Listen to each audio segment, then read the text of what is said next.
Philos Elama, they're reporting from K2 here in Lagos, bringing us views of newspaper readers to key issues at this time, and of course security or insecurity still a front burner. And some of the takeaways from the respondents that spoke earlier, that understandably and obviously will be a key issue.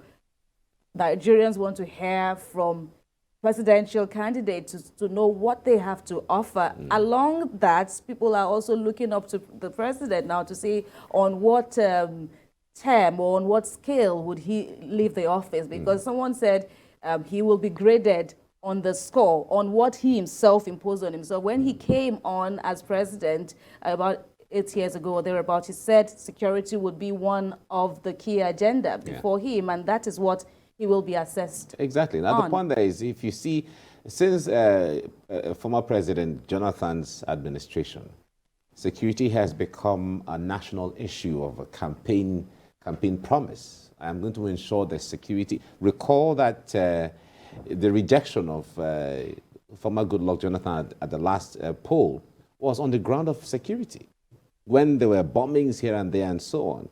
Now, after that time, security became an issue where if you promise to tackle security, then you are talking to the people, because it became that essential.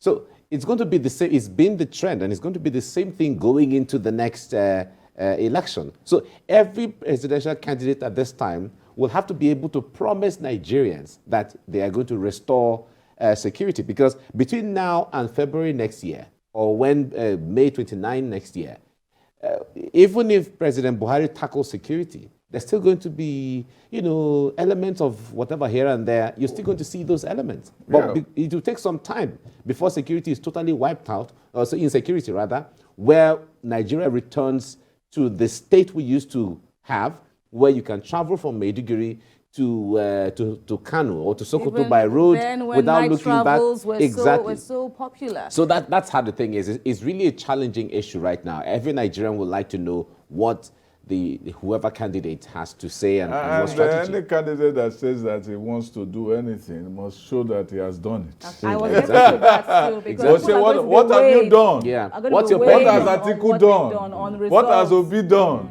What has Asiwaju done? We can see what Asiwaju has done here in Lagos here.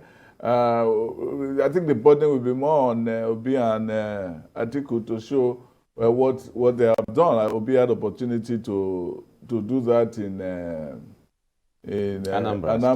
Anambra, he had Nwafo, who held the whole place, for a long time, and he couldn't. Obi had no answer to just Nwafo.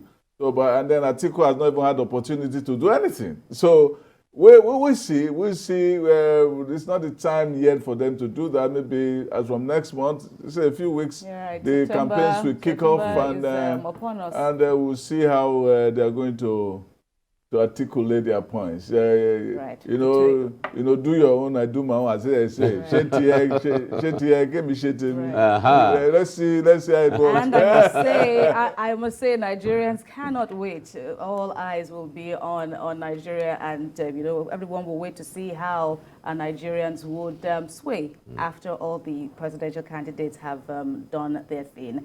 And that's how we end TVC Breakfast this Tuesday. We say a big thank you to you all for keeping us company and, of course, watching all through. We must also warn that the views and reactions of all our resource persons on the show today are theirs alone and have no connection at all with TVC News. From all of us here, Sam, Mike, and me, we say thank you and see you again tomorrow. Thank you very much.